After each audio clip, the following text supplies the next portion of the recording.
আপনি কি জানেন পৃথিবীর সবচেয়ে দীর্ঘ প্রাকৃতিক সমুদ্র সৈকতটি আমাদের বাংলাদেশেই?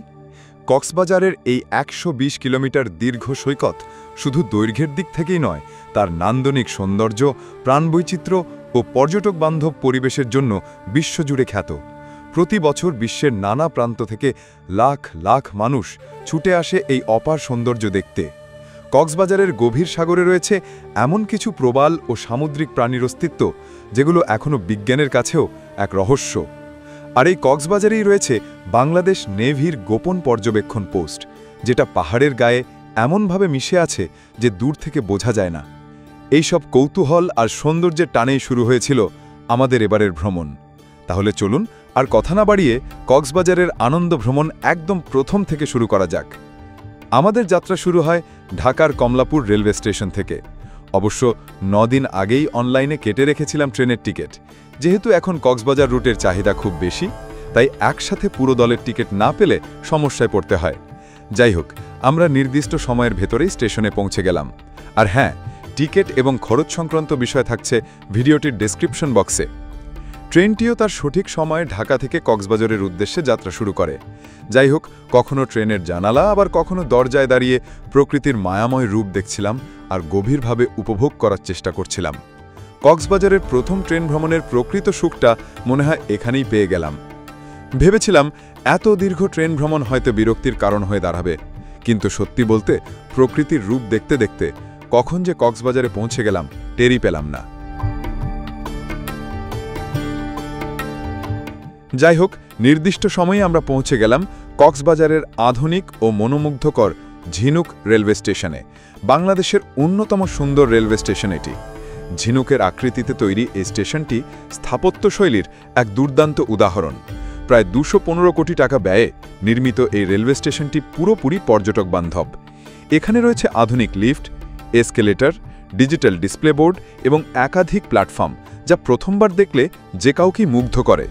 স্টেশনের চারপাশটা এত পরিপাটি আর সাজানো গোছানো যে মনে হয় এটা কোনো বিদেশি শহরের স্টেশন। স্টেশন থেকে বের হয়ে আমরা ১৫০ টাকায় একটি ছোট অটো রিজার্ভ করি সুগন্ধা পয়েন্টের দিকে যাওয়ার জন্য।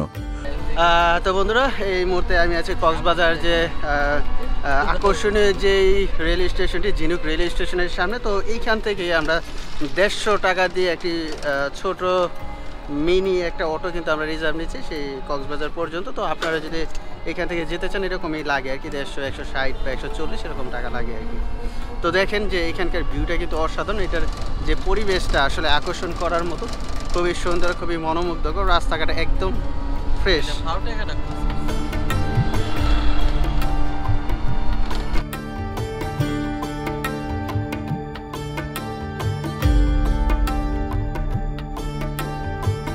ডলফিন মোড়ের কাছাকাছি আসতেই নজরে পড়ে একের পর এক উঁচু উঁচু আধুনিক হোটেল আর রিসর্ট।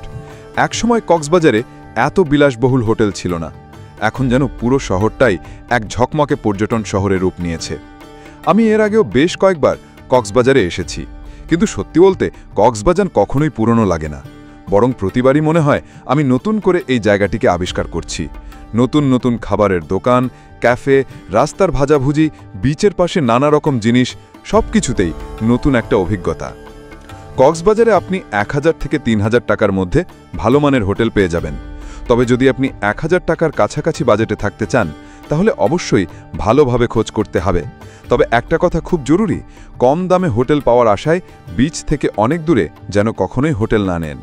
কারণ বারবার বিচে যাওয়া আসার জন্য যে সময় আর অটো ভাড়া খরচ হবে, তাতে করে ভ্রমণটা একঘেয়ে আর ব্যয়বহুল হয়ে যাবে। তাই চেষ্টা করবেন সুগন্ধা, লাবণী বা কলাতলি পয়েন্টের কাছাকাছি কোনো হোটেল নেওয়ার। তবে আমাদের থাকার ব্যবস্থা ছিল একটু ভিন্ন। আমাদের সৌভাগ্য, আমাদের এক বন্ধু কক্সবাজার বিমান বাহিনীতে চাকরি করে, ফলে আমরা তাদের গেস্ট হাউসে থাকার সুযোগ পাই। এটি আমাদের বাজেটও বাঁচিয়েছে আর কক্সবাজারে অন্যরকম একটি অভিজ্ঞতাও দিয়েছে। সুগন্ধা বিচে পৌঁছেই যেই মুহূর্তে পা রাখলাম বালিতে, একটা তাজা হাওয়ার ঝাপটা গায়ে এসে লাগল, যেন সারাদিনের ক্লান্তি মুহূর্তেই উড়ে গেল। সমুদ্র তখন একটু শান্ত, একটু দুষ্টু। ঢেউগুলো আসছিল ছুটে, আবার পালাচ্ছিল পেছনে। মনে হচ্ছিল প্রকৃতির সঙ্গে একটা অন্তরঙ্গ সংলাপ শুরু হয়েছে। আর বিচে মানুষের এত উপস্থিতি আর আনন্দ দেখে মনে হচ্ছে কক্সবাজারের প্রকৃত স্বাদ মনে হয় এখানেই। দর্শক বিচে আইসা আমরা একটা সমস্যা পড়ে গেছি। কি সমস্যা জানেন? আসলে আমরা সবাই তো জুতা নিয়ে আসছি, কিন্তু জুতা কোথায় রাখবো? এত পর্যটক, কে কার জুতা নেওয়া জায়গা তার কোনো ঠিক ঠিকানা আছে বলেন? কোথায় রাখবো? আসলে ওইখানে যে আপনারা ছাতা বাড়েনি, ওইখানে রাখবো, কে দেখবে? এই কোথায় ছাতা আর কোথায় হলো সি বিচ? তো যাই হোক, আমরা অনিশ্চিত ভবিষ্যতের মধ্য দিয়ে এখানে জুতা রেখে গেছি। যদি কেউ নেয়, কিছু করার নেই।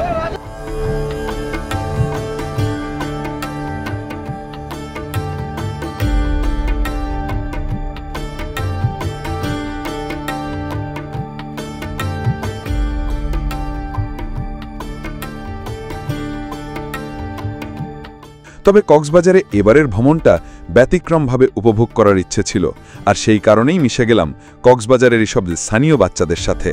সত্যি বলতে তাদের সাথে কাটানো এই সময়টা যেন আমাদের কক্সবাজার ভ্রমণে ভিন্ন এক আনন্দ যোগ করল। দর্শক, আপনারা কক্সবাজারে এসে কি করেন? ভালো এই ছাতাওয়ালা চেয়ারের নিচে কি করেন? রোমান্স করেন, মজা করেন। কিন্তু আসল মজা, কক্সবাজারে যে আসল মজা, সেটা কিন্তু আপনারা নেন না। এখানকার লোকদের সাথে মিশতে হবে। এই ছিল আমাদের ঢাকা থেকে কক্সবাজার রেল ভ্রমণের প্রথম অভিজ্ঞতা। এখনও বাকি আছে Laboni beach, Himchhari, Inani, Patuar Tek, marine drive আর স্থানীয় বাজারে খাবারের অজস্র গল্প। তাই আমাদের সঙ্গে থাকুন, পরবর্তী পর্বেই আপনাকে নিয়ে যাব সেই সব মন ছুঁয়ে যাওয়া মুহূর্তগুলোর ভেতর।